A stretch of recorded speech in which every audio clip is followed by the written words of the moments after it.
All right. So, a lot has been going on in the sports world and a lot to talk about. My original topic was going to be about the transfer portal, and I will actually get to that topic. But I want to discuss something that's a little bit more recent, that's involving the tragic injury to Damar Hamlin. Not about the actual injury or him per se, but a particular response to the injury. And that is of Skip Bayless from Undisputed with Shannon and Skip. He sent out a tweet that seemed to be very, very dismissive of the situation. So we're going to get into it right after this.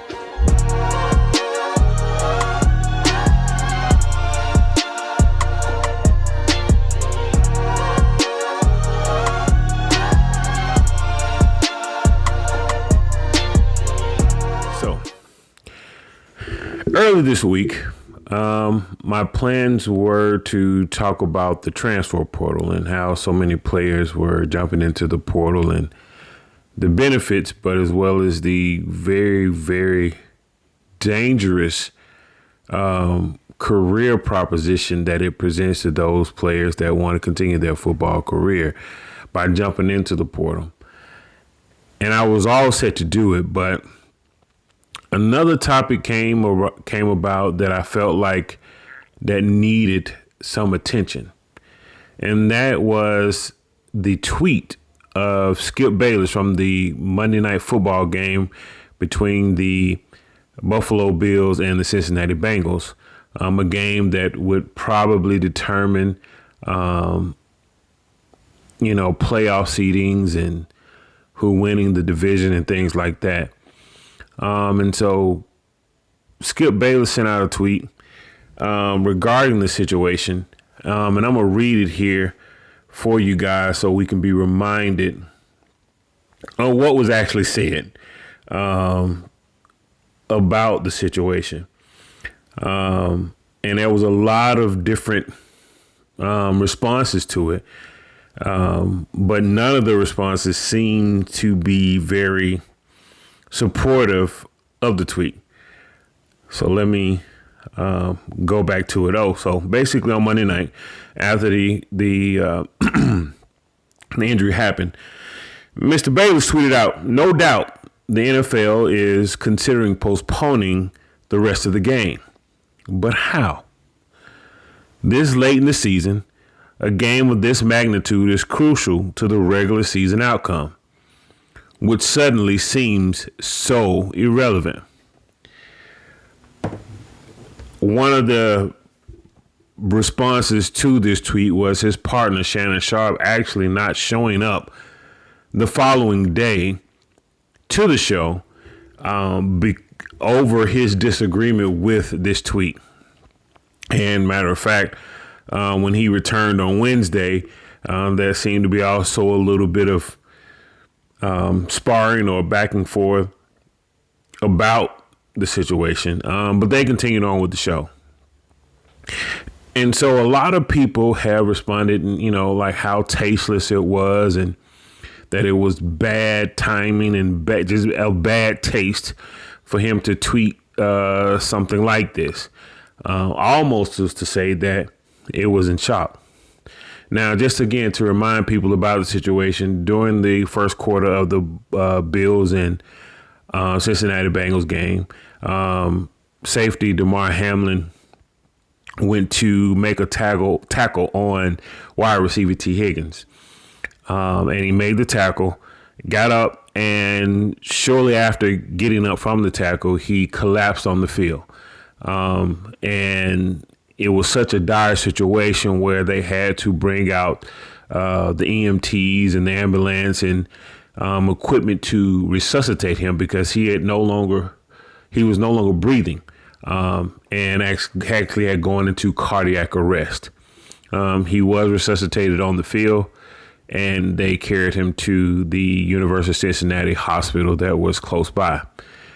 which now he is still in critical condition, although there have been reports that his situation is improving, as the days go by, and hopefully, God willingly, as with your continued prayers and our prayers, that the young man does pull through to be alive and be back with his family. So I definitely want to, before I continue on with this topic, is to definitely extend my prayers to him and the family, that he recovers, and hopefully God heals him to the point where he can continue to live out his dream. But in all of this, he knows that he has impacted the world, and just caused everybody to pause and understand that although football is entertainment, that it's also a very violent sport, and that the time that you have playing this sport should not be taken for granted, because at any moment you cannot, not only face a career-ending injury, but you could also face a life-threatening injury in the process. So I don't want that to go unnoticed and unspoken for here on just how I see it. So getting back to Mr. Bayless, and as I read the tweet, and I'm pretty sure a lot of you know a lot of the different responses and probably found it tasteless too. But what I want to speak about is a lot of people responded in a way of shock when they couldn't believe that he said it. And so me personally, I wasn't shocked. Not to say that I agree with his statement, because I definitely don't. It was definitely poor taste and poor timing and just insensitive to the situation in total regards. But here's why I feel like you shouldn't have been shocked by his tweet coming from him. Skip Bayless has a history of being insensitive to athletes as a whole, especially those that he doesn't deem to be the greatest in their particular sports. He has a history of being extremely dismissive to those who he feels does not measure up to those that he feels is the greatest to ever play the game. And so over time, he's made different comments, none to this magnitude, but he has made different comments that gives you an idea that this is pretty much who Skip is. And the fact that Skip is now, I think when I researched it, he's 71. As we also know, the older we get, the more we are stuck in our ways. And I'm a definitely avid viewer of the show. And so I know that as I've watched it since it started airing, one of the things that I have paid attention to, and actually even regarding both of the hosts, Skip and Shannon, that as the older they've gotten, the more stubborn they have gotten in not only in their ways, but in their views. And so, again, it goes back to, I'm not surprised by the tweet. And to actually bring it a little bit closer to recent history in regard to Skip Bayless, and I want to lead by saying this. You can feel, during the pandemic, you can feel your different ways about the different options for battling the pandemic and dealing with the pandemic and the things, the remedies, in regards to the pandemic, and the cures and medicines that have been promoted to help in the pandemic. And you can have your views about that. And I say that to say, one of the things that I noticed in regards to Skip dealing with this was the situation dealing with Kyrie Irving and how he and Shannon for a little while until he kind of seemed to be taking a little bit softer stance than Skip did, but Skip kind of doubled down on his stance on it. But some of the the responses Skip had towards Kyrie and his decision about what he was going to do in order to play in the NBA. If you go back and look at some of those episodes, he called Kyrie selfish, along with some other people, but he was one that called Kyrie selfish, that he wasn't a team player, that he sabotaged the next season because of this decision. All because, yes, true enough, basketball is a team sport. And yes, there are things that you should do to sacrifice for your team. But what Skip failed to look at, and here's where the insensitivity came, was that he failed to look at that Kyrie had a decision to make between two choices. And that was, does he take one for the team or does he take one for his family? And he had to choose between, who am I going to put myself at risk for, my family or my team? And that isn't one and the same. Because see, with your family, when you make those kind of decisions, most of the time you discuss those things with your family.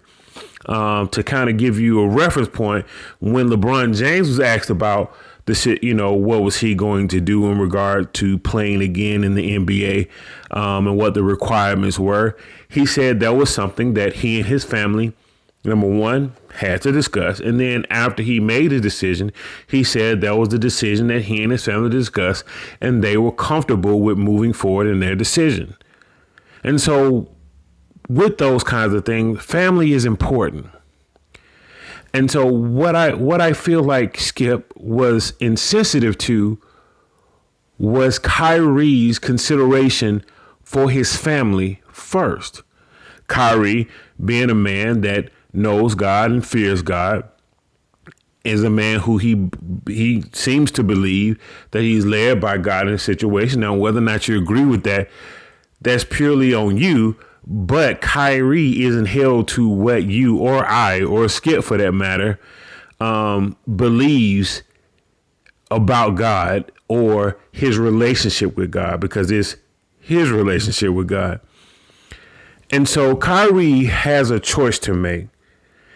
He thought that making certain decisions would risk his life. And in risking his life, who was he going to risk it for? Again, his teammates or his family? Because guess what? Based off what Kyrie believed and what he seemed to be going down the path of, he was going to put himself at risk to the point where he may not even be with his family. His teammates are secondary to his family, as they should be. But the way that Skip Bayless, and again some others, but Skip, we're talking about Skip, is that his family is secondary in comparison to his teammates. And that's the frame in which he put it in. But here's the problem with that, is that not only was he failing to look at that side of it, he also took a hard stance on that. And that he should make that sacrifice. Why? Because it's for his team. But the truth of the matter is, it had nothing to do with the team. It had something to do with, we want to be entertained by you, Kyrie, and your teammates. And by you not playing because of the decisions that you make or made, you are denying us entertainment. How dare you, Kyrie, deny us what we've all been hoping for? And so you're selfish for denying us the spectacular moments and entertainment because you want to make a decision that's different from a lot of other people, including myself, speaking as if I'm Skip Bayless. Forget what you feel. You make a decision for me, so you won't be selfish in denying me and all the other NBA fans, the fans that pays the tickets and all of this. You're denying us. And so getting back to the DeMar Hamlin situation, I wasn't surprised. Because that's how his mind works. Entertain us, entertain me, supply the machine before you have any kind of human response to your personal situation. I come first because I bought the ticket. I come first because I'm sitting on my couch watching you play. Not your family, not your children, that if anything was to happen to you, they're without a father father's without a son, a mother's without a son, a wife is without a husband. Forget all of that. Come and entertain us. And so with this situation in the Buffalo game, that's what Skip was saying. Surely the NFL isn't going to let this situation stop these guys from entertaining us and giving us the result that we want. Forget that a life is in danger. Come and entertain us. And so, is it time for Skip to be taken off air? I would say yes, not because of the statement. I would say yes because now that he's gotten to the point where he's so driven and stuck in his ways, and part of his ways is being insensitive, that the media has come to a point where they are starting to understand that there needs to be a regard to not just the game in which it entertains all us, but that above the game that does, human life and feelings are important. There are so many things that have been talked about in the recent past years, especially, with the pandemic, about how the mental aspect of human beings are so fragile and can be so fragile. And that we need to stop taking for granted the days that we have remaining and actually cherish them.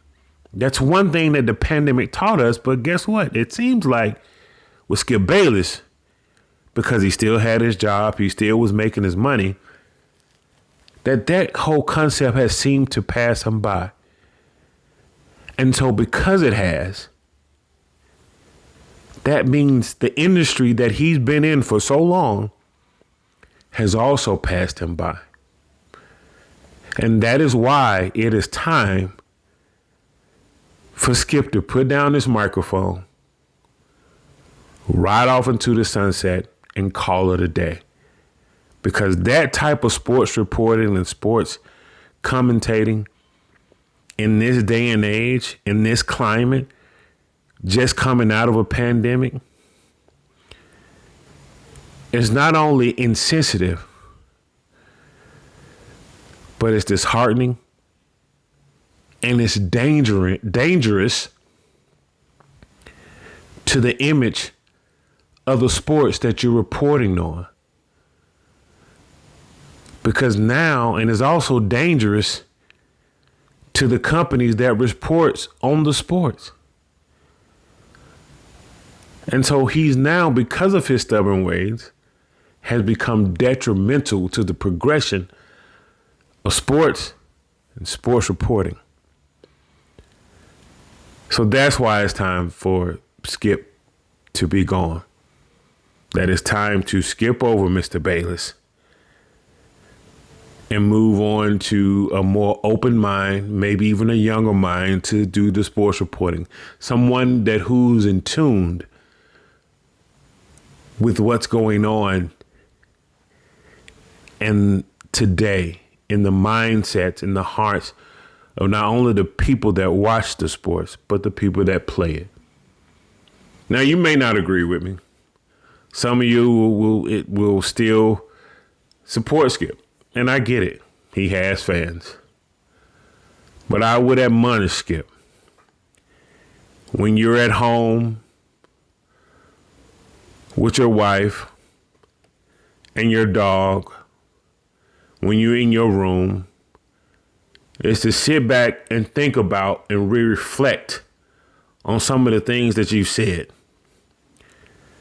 And it's not about you succumbing or kowtowing or giving in to an idea that's not your own. But even at 71, it's okay to be wrong. Even at 71, it's okay to have a fresh outlook and perspective on situations. You can still be impactful, but yet still have a heart. You can still be impactful and not be insensitive to the moment. You're not too old to learn new things, and you're not too old, as long as you're alive, to have a fresh outlook on, yes, a sport that you've been reporting on probably longer than I have been alive. But it's okay to progress with the sport, progress with the times, progress with the media, especially if you still want to keep a job. So hopefully you do that, Skip. Hopefully you and Shannon work things out, because overall, yes, it's a good, decent show. But I would hope that you would learn that sometimes it's okay to back down off some of your even strongest stances. Because guess what? Just because you're on television, you're not always right. But other than that, again, we pray for Damar Hamlin and his speedy recovery. My name's Ozure. Thank you for watching. Thank you for listening. And that's just how I see it.